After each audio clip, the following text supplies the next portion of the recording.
The year is 2007, and Tazon Day became a web phenomenon with his viral song, Chocolate Rain. A little-known kid named DeAndre Cortez Way took making music on the internet to a whole new level with Crank That, introducing Soulja Boy Tell 'Em to the world. And the man, the myth, the legend, Roger Linn, introduced the LinnDrum 2. Yes, the LinnDrum 2 was announced, making it the first product to have the LinnDrum name since 1986's MIDI studio. What's the LinnDrum 2, you're asking? Well, I asked the same question myself. After 14 years, where the heck is it? And why did its release get derailed for over a decade? This is Great Synth Mysteries, Episode 4, Whatever Happened to the LinnDrum 2?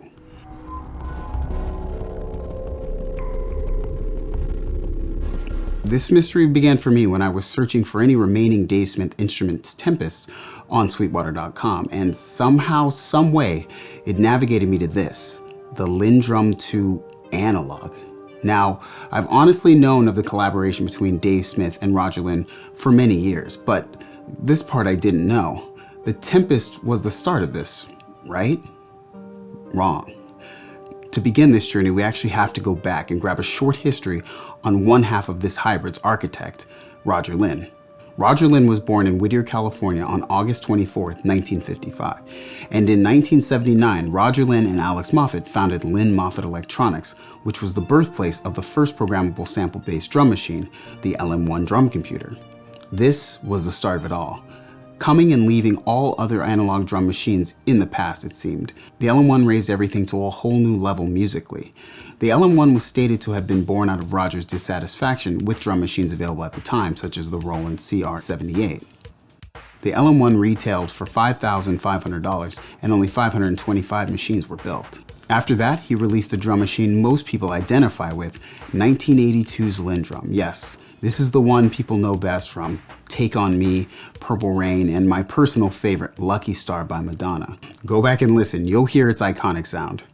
At a price tag of $3,000, half of the original LM1, and selling 10 times more, around $5,000, you'd think that this sort of success would have sparked the LinnDrum sequel immediately, but you're wrong. The Linn 9000 followed in 1984, though its release seemed to have had lower sales numbers than the previously created LinnDrum, and alas, all good things must come to an end, and Linn Electronics shuttered their doors in 1986. Linn then went to work with Akai, creating classic boom-bap machines like the MPC-60 and MPC-3000, which were huge throughout the late 80s until today. These Linn-created instruments were raised to somewhat of a god status, being used by legends like Jay Dilla.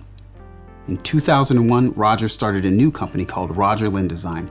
He created the Adrenaline 1, 2, and 3, and the LinnStrument. But here's where we get back on track. Sometime between the release of the Adrenaline 2 in 2004 and the Adrenaline 3 in 2007, Roger Linn and Dave Smith from the famed Prophet 5 linked up for something new, something special. The Boomchick. Oh, so you've never heard of the Boomchick? Well, this was the genesis. The Boomchick was revealed with a 3D mock-up on the Roger Linn Design website. It described the Boomchick as follows. Quote, the basic idea at this point is that it will have 4 analog voices similar to Dave's Evolver, using either analog oscillators or samples as sound sources, plus a number of digital voices that model the analog ones. In total, giving a very unique and interesting sound. The price will be somewhere in the $1,000 to $1,500 range. A Future Music article from the same year gave some insight into why it had been so long since the father of MPC and LinnDrum classics took so long to return to the scene, stating, several industry people thought the whole thing was a put-on by the two legends, but that's really not their style. Roger Linn reportedly had a non-compete agreement with Akai in place after they parted ways, and that's why he went down the effects processing path instead of coming out with his own version of the MPC. However, that non-compete may have expired, and that's why he and his buddy Dave decided to mock up the Boomchick and gauge response at the show. Well, I was young and not at the 2007 show. What I do remember is the consistent 3D mock-ups on Roger's site. There were always changes and updates on its progress. A funny quote from the same Future Music article states, for us, an analog drum machine from these two masterminds would certainly be cool, but we don't think it would sell big unless it had a lot more features and attributes that are aimed squarely at the MPC market, hip-hop producers. Even the esteemed MPC line is losing some of its luster with the hip-hop crowd. Harsh. So, after Roger and Dave moved on from the work-in-progress product name of Boomchick, something new hit the scene. Actually, two new things. Roger states in a post, quote, "Dave Smith and I pre-announced the Boomchick, a new drum machine product. The bad news is that the design change has delayed our development. The good news is that the product has grown into a far more capable instrument. We've decided to change the name to the LinnDrum 2. So the LinnDrum 2 Analog and LinnDrum 2 Digital, two separate products simultaneously? The original design of the Boomchick borrowed heavily from the DSI Evolver and Mono Evolver line, but it was now refined, and this is actually where I realized something. Roger himself stated, "I never made an analog product in my life." And this quote really made me think, and maybe it's surprising since so many purists associate the 80s or vintage or iconic music hardware, especially synthesizers and drum machines, with the idea that the analogness is what made them great, which is far from the truth in Roger's case. The list of specifications on the LinnDrum 2 stated that there would be stereo digital effects like reverb and guitar amp modeling, and that the USB port would be able to transfer samples. Roger finished his post by saying, "There's still a lot of work to do, so late 2008 is our best estimate for when the products will be ready." 8 months passed, and clearly there were delays. Roger stated, "I'm sorry to report that we won't be shipping in 2008, and I can't yet offer a new estimated ship date. The good news is that it's turned into a significantly more powerful and creative product. The bad news is that we'd prefer not to release details on the new design because it's so cool that I don't want to show our cards to the competition." The LinnDrum 2 Analog and LinnDrum 2 Digital were shown at Winter NAMM 2008. Though the unit was non-functional at the convention, it was physically present, but no one could hear what it actually sounded like, and my honest opinion is that it may not have made sounds at all at that time. So much time passed and many more posts were made, but on January 13th, 2011, after 4 long years, it was here. Roger said about the LinnDrum 2, "During development, we learned that Dave's customers and mine wanted somewhat different products, so we figured it's better to start over and make 2 drum machines. LinnDrum 2 focused on my customers and would be sold through Roger Linn Design, plus a second drum machine focused on Dave's customers would be sold through his company. Both products share many fundamental concepts and features. Each has its own unique personality and strengths. Both products are still in development, and there's plenty of work remaining to do. It's preferred to still keep the LinnDrum 2 under wraps for now, but Dave and I are ready to share with you some advanced information about the product for his customers called Tempest." So there it was. The Tempest was released, but something was wrong. Where are the stereo effects? Where is the onboard equalizer? Where's the compact flash slot for sound expansion? Where's the sampling?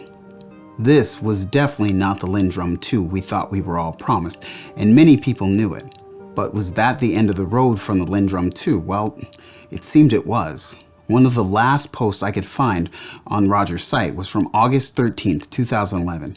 Roger said, "Tempest has turned out much better than I originally expected. In fact, I ended up putting most of my best LinnDrum 2 ideas into it. Plus, I have to admit that the beautifully complex sounds and real-time tweakability of Dave's analog samples voices gives it a pretty amazing sonic palette."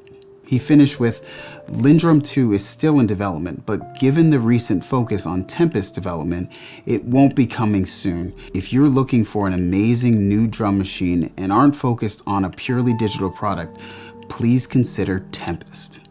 Roger Linn." So Roger continued to make products, and in 2014 he released the LinnStrument, an expressive MIDI controller for musical performance. The LinnStrument would sense your finger's subtle movements in 5 dimensions, enabling musical performance expression rivaling that of acoustic instruments. And finally, in 2017, after 6 years of consistent development, the Tempest had reached its final form, with Roger stating, "Though I may have chosen differently, I understand Dave's decision to finish the Tempest development with this update. He's devoted far more effort and resources to Tempest than any of his other products, and I feel that even with some remaining minor bugs, Tempest is incredibly deep and remarkably functional, and in my opinion, has no competition for what it does." In a way, the LinnDrum 2 had been in development since sometime in 2006, meaning it's been a decade and a half and still no drum machine. So why? So this is my interpretation, but in many interviews since the final revision of The Tempest, it's become apparent that Roger was a contributor but needed full creative control to realize the vision of what he wanted the LinnDrum 2 to be. Quote, "My original idea was to make something that served both the MPC type player and Dave's analog synth players. But since Tempest was something he was taking the financial risk on, I respected the fact that it would be better for him to make an analog synth thing. And since that time, I've wanted to make my own version that was more about sampling and some other ideas in addition to the ideas I contributed to The Tempest, so I've been working on that ever since." He expressed that the LinnDrum 2 would take the performance-oriented operation of The Tempest, but with the expressive control over sample-based sound like the LinnStrument, as he called it, 3D control. So, what happened to the LinnDrum 2 after almost a decade and a half in the making? Well, Roger puts it best himself, so I'll let him tell you what happened. Imagine you're a musician and you had one song in the 80s, you had another, and every 2 years you had a song in there. And maybe a lot of people here, it's 30 years later, 40 years later, people are saying, can you play your old hits? And you're touring around the world and you're playing your hits, but you're just god-awful bored with playing your old hits. And you'd like to be appreciated for what you're doing now, what you find fascinating now. And so it's a trade-off. I could just do what people want me to do, or I can do what I'm really excited about, because I've always been a person who's excited about new ideas. And so, for example, after the drum machines, I remember thinking to myself, I can design drum machines in my sleep. Do you have an estimate, a rough estimate, when you are planning to announce it? Yes, when it's finished. That's a good answer. I listened to hours of interviews with Roger and read dozens of articles and press releases to create this mini doc as accurately as I could. Some might say, why not just call and ask Roger? Well, like he said, when it's ready. Roger is a brilliant creator, and I believe there's no need to rush greatness. He's probably been asked enough times about this. So what derailed it initially, and when and if we ever see a LinnDrum, will remain a mystery until that day.